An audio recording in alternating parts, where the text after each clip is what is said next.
Brendan Gould, the second-ranked wrestler. Blake Luna, number 5. So there's your 120 finals for tomorrow. Still have Leshen and Swanky. All tied up 1-1 right now. In the third period with only 25 seconds to go. Two guys with a lot of wins and only one loss. 20 seconds left here. Looks like you're going to go see overtime happen now.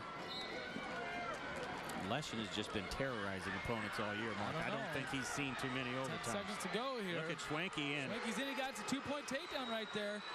He got that second leg. Look at that. There he hooks it too. Solidifies it for sure.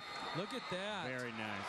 I say you might see an overtime with 10 seconds to go, but that proves right there that you continue to wrestle until the last second, until that last second ticks off the clock, and that is exactly why right there.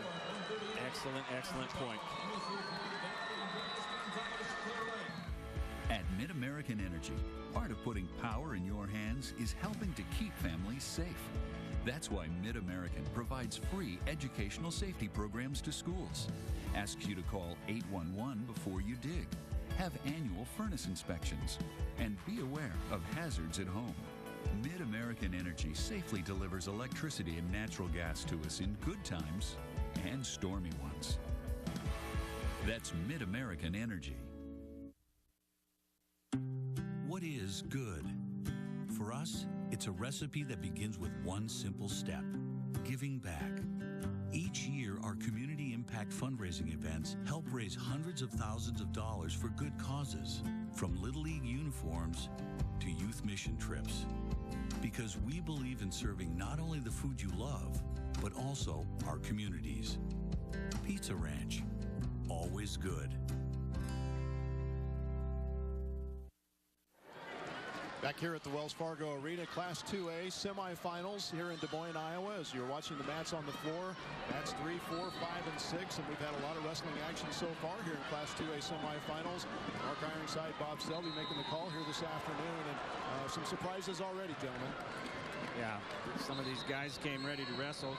We just watched as we went to break. A three-time place winner, Shadow Leshen, with all those victories, ran up against a buzzsaw and Darian Schwanke, who was ready to go for Atlantic. Now we're across 3 weight brackets. We have Jennings taking care of business here at 126 on mat 6. He wins 6-3. So Brady Jennings is moving on. We have a 38-pound bout down here with Oscar Ramirez on mat number 4. Or, I'm sorry, not Oscar Ramirez. Andres Gonzalez of Clear Lake is taking on Elijah Dahl on mat number 4 there. That's at 138, and we have a pair of 32 bouts going on mat number 3. Mat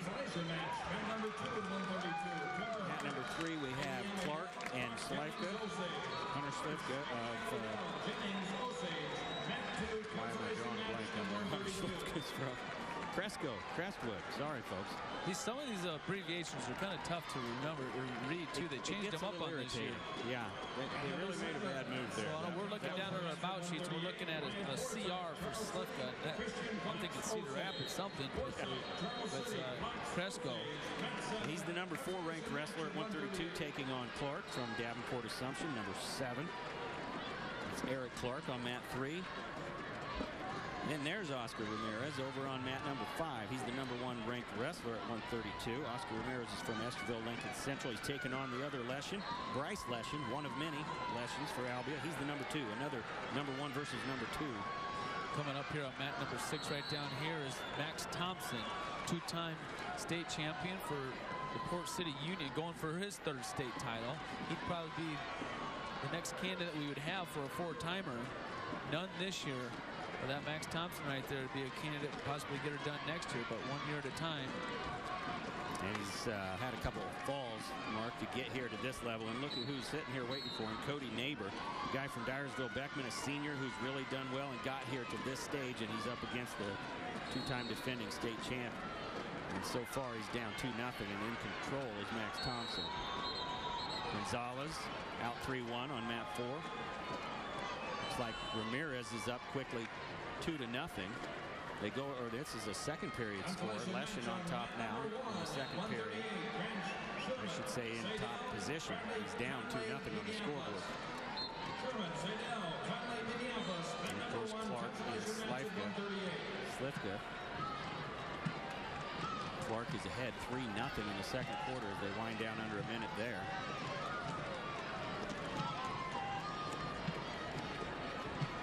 Gonzalez here at 38 on mat 4, a 3-time place winner for Clear Lake. However, 2 of them was for Mason City. This is a guy who wrestled in 3A for Mason City. Took the jump over across the highway and wrestled for Clear Lake now, Coach Weber. And he's got him a good one, 138-pound ranked number 2. Taking on Elijah Dahl. Dahl, not a lot of publicity coming into the tournament. Pretty good, ranked 10th, pretty good wrestler, obviously. He's 1 loss on the season, but not a lot of publicity for him in a tough weight bracket, where a lot of the attention is going to go to Max Thompson. Max Thompson's got a 4-0 lead in that first period. He chooses down to start the second period. Max Thompson got a takedown and a 2-point near fall. Max Thompson, good kid, strong kid, out for a 1-point escape there, so he takes a 5-0 lead. It's a shot. It's a little bit extended there, but he's so strong here. He's going to suck it in and continue to drive through him and secure another 2-point takedown. He was pretty extended there. His power and his drive. You get in a situation like that, your cutter needs to extend it. You don't want to just pull that guy into you. You want to drive through him as you're pulling both at the same time. I'm sure, Mark, you like watching these guys like a Max Thompson that never quit. They're always working, always moving ahead to that next move, looking for something else. And if something isn't working right, they've got a plan B and they go for it. And usually it succeeds for Max Thompson. You know, it's one of those situations where you make things happen, you hit things on the go, and things happen in this sport so fast. There's Max Thompson rolling Ramirez, he's got Neighbor in trouble. Neighbor in trouble right now. He's got him in a double arm chicken wing right there, or single arm. I think he might have the other arm too. He's got, thing is for Max Thompson is he's got 45 seconds left, and there's the fall. That's the thing about Max Thompson right there. When he got him over, you know, when he got him over there, it wasn't Neighbor over. It wasn't like it was a really tight hold. He was able to be smart, adjust, it's a feel, and then he was able to get the fall, his 3rd fall of the tournament so far. So he's pinned his way through the tournament into the finals. And from the Northwest Bank Sports Desk here on the Fairway Foods Championship Network, and good wrestling action going on here in Class 2A as Mark Ironside, Bob Selby along with you here on the Fairway Foods Championship Network, bringing the action on the floor. Good action it has been so far. Guys, there's mat number 5 over there, as we mentioned, a number 1, number 2 matchup with Bryce Leshen of Albia taking on Oscar Ramirez of Esterville Lincoln Central, and it's just 2-0 in the 3rd period right now. A lead for Leshen. Or, excuse me, actually the lead is for Ramirez. Ramirez was up 2-0. Over here on mat 3, it's Davenport Assumption's Clarke got to a commanding lead. He's up 12-0 right now. Third period with 9 seconds left to go, so it's going to be Clarke winning that one. Clarke of Davenport Assumption. Davenport Assumption to get their 2nd finalist, I believe. Yeah. Gould so far and Clarke, so Assumption taking care of business as best they can while Mediapolis waits their turn here in the semifinals. They'll be coming up. Their first guy's going to take the mat at 145 just around the corner here.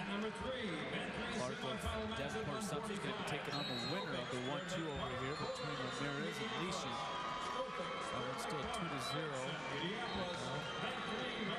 Favor of Ramirez. Jumped all the way up to 145 here. Mark at mat number 6 is Chase Straw, excellent wrestler for Independence, a senior at 145, undefeated on the season, taking on Chase Schiltz of Preston, Orient Maxbrook. 50 wins on the season plus for Schiltz, taking on the undisputed number 1 at 145, Chase Straw. Gonzalez of Clear Lake wins down there at 138 pounds. Gonzalez of Clear Lake will advance to the finals, and he'll take on Max Thompson. That'll be a number 2 versus number 1 final, like they drew it up. Semifinal match, man number 4 at 152. Ramirez and Leshen at 32, winding down the clock. Another 2, a hard 2 there. Nice takedown for Ramirez with 25 seconds left. He extends his lead to 4-0. Just controlling Leshen, a guy who is not used to being rattled around like that. You come up here, you run into somebody, inevitably, who's as good or better than you. No matter how easy your season has been, you find some studs up here. Mat 6, 2-1 mark. Straw is trailing right now to Shields. They're both up on their feet with 15 seconds left in the first. Shields has been impressive this year. He's only a freshman, too, taking on a senior. Or no, Straw's a junior. Yeah, I believe I did say senior earlier. Straw definitely a junior. Yeah, see if I listen to you anymore. You got to watch what you're doing. I get a little excited to get ahead of myself here. But look at this. We got Mediapolis in the action now at 145 at mat 3. That's Erickson for Mediapolis. Cole Erickson, the number 3 ranked